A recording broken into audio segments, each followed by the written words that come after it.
जो बड़े सेठों के पास है वो उनसे उनको काफ़ी राहत मिलेगी और जो निकलेगी जो उनसे ब्लैक मनी पब्लिक के बेनिफिट के लिए ही है और हम गवर्नमेंट के इस निर्णय का स्वागत करते हैं। जिनके पास ब्लैक मनी है थोड़ी बाहर आएगी।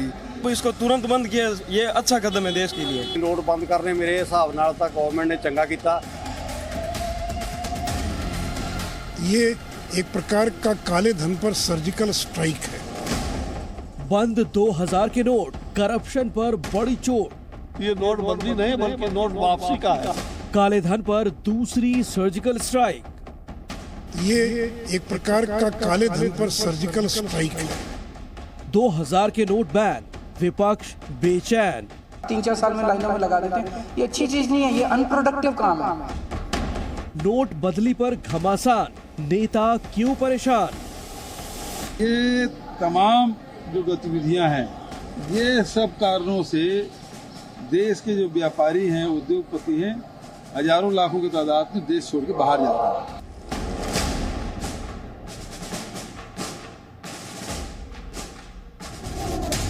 भ्रष्टाचारियों और काला धन जमा करने वालों के खिलाफ बड़ी स्ट्राइक हुई है।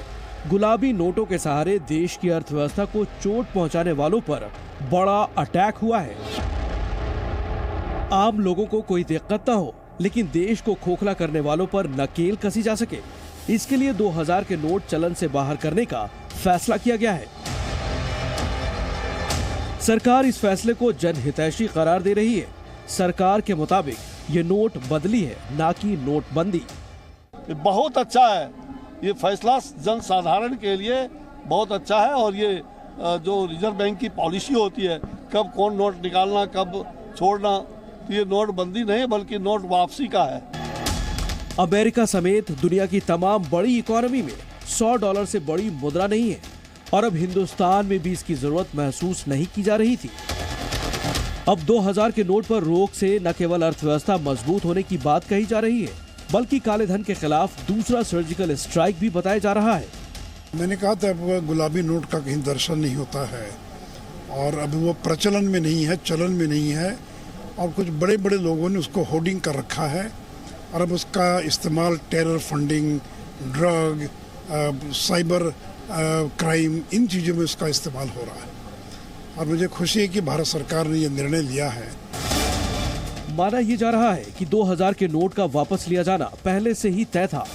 नोटबंदी के वक्त ये नोट एक अस्थायी समाधान के तौर पर लाया गया था। पीएम मोदी के पूर्व प्रिंसिपल सेक्रेटरी नृपेंद्र मिश्र ने जी न्यूज से फोन पर बातचीत की, जिसमें उन्होंने बताया पीएम मोदी की सोच शुरुआत से ही थी कि 2000 के नोट विशेष परिस्थितियों में एक अस्थायी व्यवस्था थी, विशेष रूप से गरीबों के लिए लेन देन के लिए व्यवहारिक नहीं है। एक लंबे अरसे तक इस नोट को चलन में रखने से काले धन को प्रोत्साहन मिलता, करों में चोरी को प्रलोभन मिलता। इसलिए 2000 रुपए का नोट चलन से बाहर करने का फैसला जनहित और देशहित में है। किसी भी मौके की फिराक में रहने वाला विपक्ष इस मौके को भी हथियार के तौर पर इस्तेमाल करता दिखाई दे रहा है। सरकार के दावों पर उन्हें यकीन नहीं। कांग्रेस अध्यक्ष खरगे ने सरकार के फैसले पर सवाल उठाए। खरगे ने कहा, क्या यह गलत निर्णय के ऊपर पर्देदारी है? पहले नोटबंदी से अर्थव्यवस्था को जख्म दिया, नोटबंदी से करोड़ों रोजगार चले गए। सरकार को कटघरे में खड़ा करते हुए कांग्रेस नेता सवाल दाग रहे हैं कि आखिर 7 साल बाद अपना ही फैसला क्यों बदला जा रहा है। दिल्ली के सीएम केजरीवाल ने भी हमला बोलते हुए कहा है कि 2000 के नोट बंद करने के पीछे आखिर सरकार की क्या मंशा है। AIMIM अध्यक्ष असदुद्दीन ओवैसी ने भी 2000 रुपए के नोट को चलन से बाहर करने पर सवाल उठाए हैं। इसी बीच आम लोग 2000 के नोट बैंकों में जमा करवाने पहुंच रहे हैं, जिससे बिना किसी मुश्किलों का सामना किए आसानी से नोट बदले जा सके। RBI ने 2000 के सभी नोट वापस लेने का ऐलान किया है। ये नोट 2016 में नोटबंदी के बाद जारी किए गए थे। 30 सितंबर तक ये नोट आम चलन में रहेंगे। 2000 के नोट अब बैंक की तरफ से नहीं दिया जाएगा। ब्यूरो रिपोर्ट, जी मीडिया।